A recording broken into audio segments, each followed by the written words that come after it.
Becoming a parent and growing up with my child has truly been one of the most amazing experiences of my life.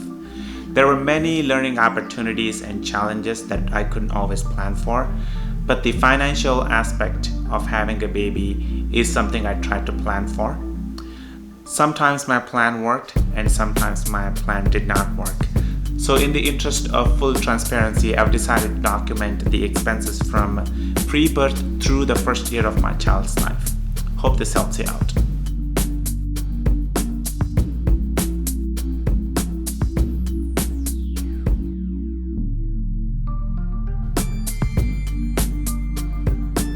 So before we dive into this, I'd like to say that these costs can vary greatly based on where you live.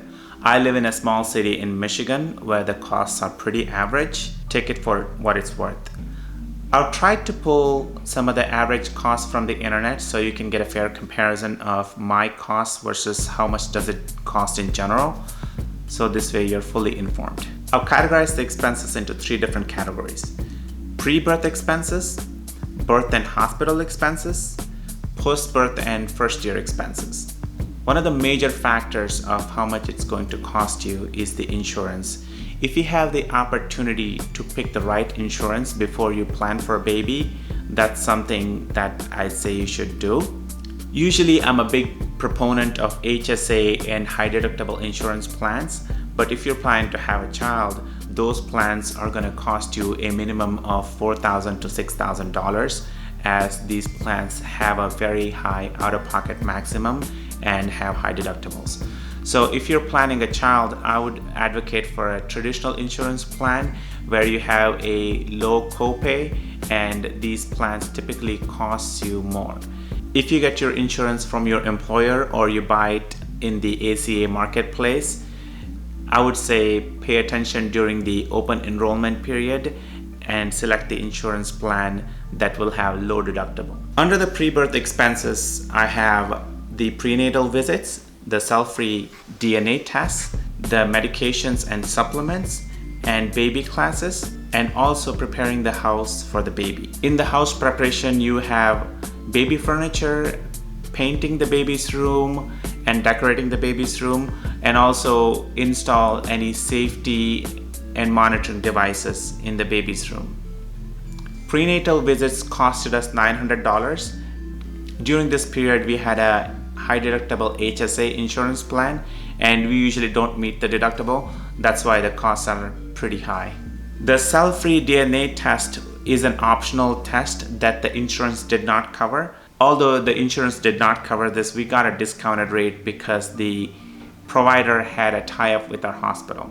We had $50 worth of supplements and medication expenses. Preparing the house for baby's arrival costed us a little more. Although I personally made the crib, there were other expenses that ended up costing us more. The total expense was $1,300 in this category. I'd like to make one note. We bought Owlet baby monitor for our baby. This is something I recommend that you do. Although I'm not affiliated with Owlet in any way, I just think it's a great product. One additional thing in this category, the clothes and toys that you buy for your baby, because you're so excited and you can't hold your excitement. We did not realize how quickly the babies go through their clothes. We ended up buying a bunch of cute outfits and some toys. The total expense for this was $200. The next category is the birth and hospital expenses. This is where you'll notice why I said to get a traditional insurance plan instead of a high deductible HSA plan. If you had a high deductible HSA plan, this would have been a much bigger amount than it is. The birth and hospital costs are not always transparent. Even if you call and ask the hospital, they cannot give you the exact amount. Sometimes they give you a range, but it's not a binding agreement. So if they quoted you X amount, the final bill could be 2X. So just be prepared for that. The best way is to check with your insurance. They're more likely to give you a more accurate picture than the hospitals. The total amount the hospital billed the insurance was $52,000. Because we had an open enrollment prior to the birth of our daughter, we had an opportunity to switch the insurance from our HSA plan to a traditional plan.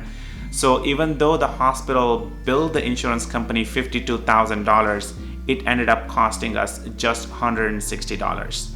This is such a big difference, and if we had any sort of high deductible plan, this would have costed us at least $4,000. The final category of post-birth and first-year expenses, there are different items here. The biggest item in this category is the daycare expenses. My wife and I both work, so we send our daughter to daycare.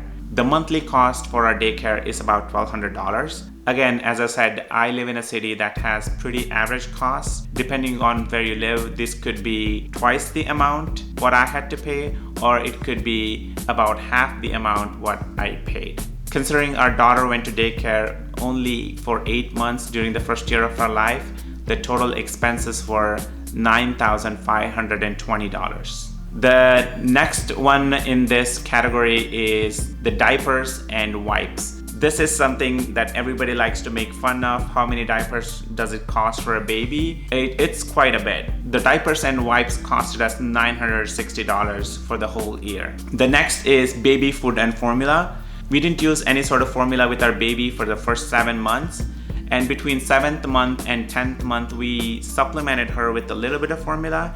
And between 10th month and 12th month, she was fully on formula. We decided to pick the ready-to-use formula because we didn't have the time or the patience to use the powder formula. I know the powder formula can be less than half the cost of pre-mixed formula. The total expense for us was $2,700. The repeating item in this category again is the post-birth clothes and toys. This is when you're understanding what your baby likes and what your baby needs.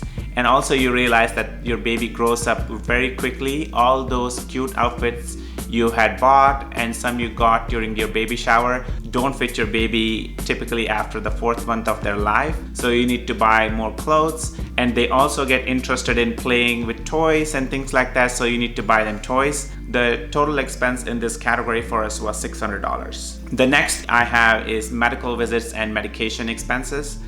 As I said earlier, our baby went to daycare and she fell ill very frequently. They say that babies fall sick every 3 weeks, and that was certainly true in our case. We continued our traditional plan since the post-birth, so we only had a regular $20 copay during our visit. So the total expense for us was $350. Then I have a miscellaneous item in this category. This includes soap, baby cream, shampoos, cleaning supplies, pacifiers, milk bottles, and other things. Our baby has sensitive skin, so we needed a lot more cream. So the total cost for us in this category was $1,200. So if you add all those things up, I think the expense comes out to $18,480. You can round it up to $18,500. And every time I've provided my exact expenses. In each category, I've also tried to provide the average expenses, so you can compare my expenses to the average expenses to see how much I spent based on the area that I live, and you can do the cost of living adjustment accordingly. Hope this video was really useful for you and will help you out in your planning. If you like this video, go ahead and hit that like button. If you have any questions, please leave them in the comments below. I'll try to answer them to the best of my abilities. I plan to post videos related to personal finance, financial independence, and early retirement. And if that's something that interests you, please follow me on this channel.